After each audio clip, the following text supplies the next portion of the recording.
diplomático, de alguna manera, podremos llegar a recuperarlas? ¿O es hasta cuando los kelpers quieran? ¿Usted piensa que la podemos recuperar por la fuerza? No, por la fuerza no. Yo tengo una frase famosa que en la época de las caravanas penetraban en Occidente, era: las sedas de las caravanas penetran más que el acero de las legiones. Yo creo que se penetra culturalmente. Vamos a llegar a la conclusión que la política de Carlos Menem y de Di Tella era la política correcta, la política de la seducción. Con los kelpers. Y sin embargo también fue criticado. ¿Sabe cuál es el problema de los argentinos? No tenemos ideología de Estado y no tenemos constancia para perseguir, mantener los objetivos políticos nacionales y constancia para perseguirlos.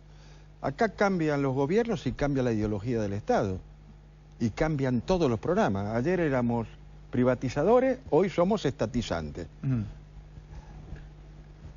Si usted ha leído ayer, el diario La Nación, hay un comentario del presidente de una cámara de producción empresarial brasilera. Dice que los argentinos somos un caso para Freud. Nos tienen que psicoanalizar a todos. Esta es la realidad. Y tiene razón. ¿Usted cree que habría que poner una política de Estado para recuperar las Malvinas? Para todo hay que tener una política de Estado. Si acá las políticas cambian como cambian los gobiernos. Y eso no ocurre en ningún país que avance. En ningún país. Usted fíjese, estamos Obama, desde Reagan a Obama, ¿cuántos presidentes pasaron y cuántos años? Siguen con la misma estrategia de defensa. Bueno, nosotros, pero bueno. Siguen con porque son imperialistas. Usted mismo se lo he leído usted. Está bien. Es un imperio. Y bueno, pero es un Estado nacional, por supuesto que es un imperio. Nosotros tenemos que hacer lo mismo. No les queda, es un imperio y no les queda otra en su afán imperialista. Nosotros tenemos que aprender también de los imperios, de cómo llegaron a ser imperios.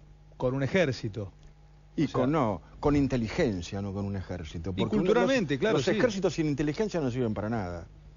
Primero hay que tener inteligencia, primero hay que tener pensamiento estratégico, sí, bueno, primero hay que tener constancia yo le digo, en las políticas. Perdóneme, Rico, yo le digo lo de los ejércitos. ¿Por qué? Porque algunos de los otros dicen, no, ¿cómo es con ejército? Usted me nombró a Brasil.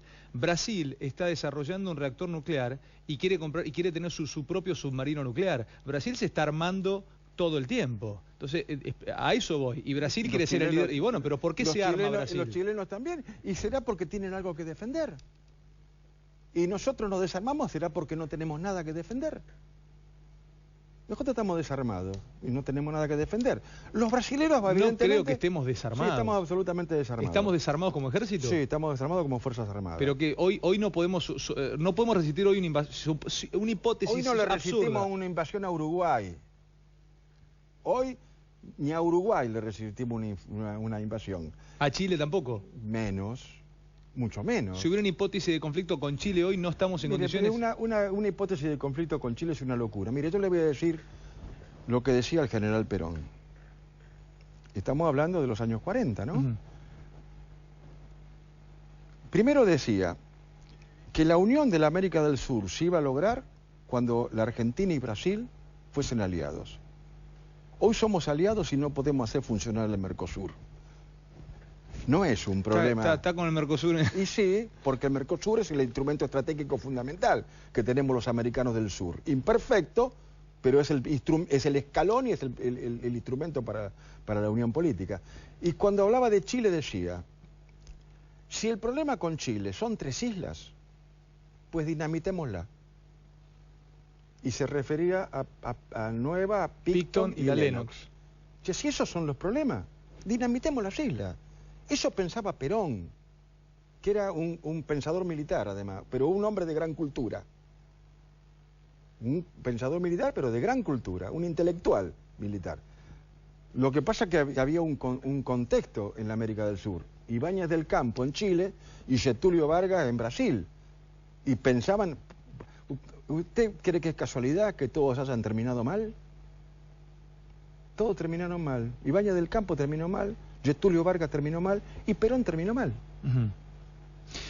Me quedo pensando... Los que piensan en América del Sur y los que piensan en serio en sus países tienen problemas. Me deja pensando con esto que hoy no podríamos, según usted, resistir o sea, no, yo sinceramente yo sé que hubo un desarme de nuestro ejército, pero no consideré, no tenemos una modernización de nuestro ejército. Pero si usted el otro día salió en la, no tenemos nada. No solo tenemos modernización, sino que tenemos obsolescencia de todos los materiales. Pero lo mismo le está ocurriendo a la Fuerza Aérea y lo mismo le está ocurriendo a la Armada. ¿Se necesitan muchos millones para armar un ejército? Pero, ¿sabe por qué le digo? Escúcheme, Aldo. Le digo esto porque Mire, hay que tener tanto cuidado para decir estas cosas y me hago cargo de lo que digo. Pero usted, cuando yo hablo de armar un ejército, y bueno, para cuidar lo que tengo. No, usted tiene que para cuidar lo que tengo. Le explico porque dentro de 25 años pasa a ser un recurso estratégico el agua y me vienen a buscar el agua... Hoy es un recurso estratégico. Bueno, pero no me van a venir a buscar el agua hoy. ¿Por qué? Porque no van a venir a los esteros de Liberá a llevarse el agua. Entonces yo quiero pensar a 30 años. ¿Por qué se cree que están los ingleses en Malvinas con la producción sobre la Antártida, que es el mayor reservorio de agua potable que hay en el mundo? Pero no pienso en eso porque no podría nunca enfrentar... Porque todavía no lo necesitan. Nosotros, nuestra Patagonia está declarada desierto. Es un desierto para los países desarrollados, la Patagonia. Un desierto. No tenemos habitantes. ¿No es cierto? Y hay que preocuparse por eso. ¿No es cierto? Y nosotros no nos preocupamos. La primera de las estrategias es la estrategia en el desarrollo de los medios. La estrategia del desarrollo de los medios. Claro. Si usted quiere clavar un clavo, ¿qué va a comprar? ¿Un martillo o un pañuelo? Martillo. Bueno. Si usted quiere clavar un clavo, si el problema es clavar un clavo, compre un pañuelo, un martillo. Si le cae los mocos de la nariz, como me está ocurriendo a mí ahora, tengo un pañuelo. ¿No es cierto? Entonces, primero, ¿cuál es el problema que tengo que resolver? ¿Cuál es el problema? Pues es un problema de las relaciones internacionales. Todos los países tienen conflictos, porque todos los países tienen intereses encontrados. Mientras la diplomacia se esfuerza en solucionar el conflicto en términos normales, en términos de paz, las Fuerzas Armadas se preparan para sostener el conflicto si es violento. Rico, eso es un mecanismo está claro, permanente. Pero solamente, a ver, yo, ¿por qué digo esto? Porque me encanta la geopolítica, aparte me preocupo en leerla y en conocerla. Brasil es un país que yo admiro y viajo muy seguido. Cada vez que he pasado en el último año fui 6 veces. Y me gusta una ciudad que es Río de Janeiro, y para llegar a Río de Janeiro tenés que cruzar por Niterói. Y cuando vos cruzás por Niterói, las últimas veces que yo crucé en el puente, que ese que te atravesás el puerto de Niterói, yo nunca en mi vida vi un movimiento de naves militares como vi en los últimos meses. O sea, perdóneme, fragatas, portaaviones, aviones haciendo... pero se están... No sé si portaaviones, puede haber exagerado. Digo, encuentran petróleo cada 5 minutos, pero se arman todo el tiempo. Están desarrollando un submarino nuclear. Cuando yo digo de armar un ejército, no digo armar un ejército para hacer ninguna cosa rara. Digo, para defender cuando vengan a buscar mi agua. Yo tengo 40 años, Rico, yo no sé si... tal vez no lo vea yo, tal vez lo vea mi hijo, tiene 20. Yo no sé si dentro de 60 años viene acá un país a llevarse mi agua, o a llevarse porque hoy, como dice usted, hoy no hay soberanía en Antártida. No hay soberanía en Antártida, no reconoce soberanía en Antártida, pero dentro de 70 años tal vez sí haya soberanía en Antártida. Entonces, ¿cómo hacemos con eso? Mire, ¿Cómo trabajo sobre eso? Si los países de la América del Sur, si nosotros y Chile seguimos como ahora... nadie va a reconocer soberanía en la Antártida y van a ocupar la Antártida cuando se les dé la gana.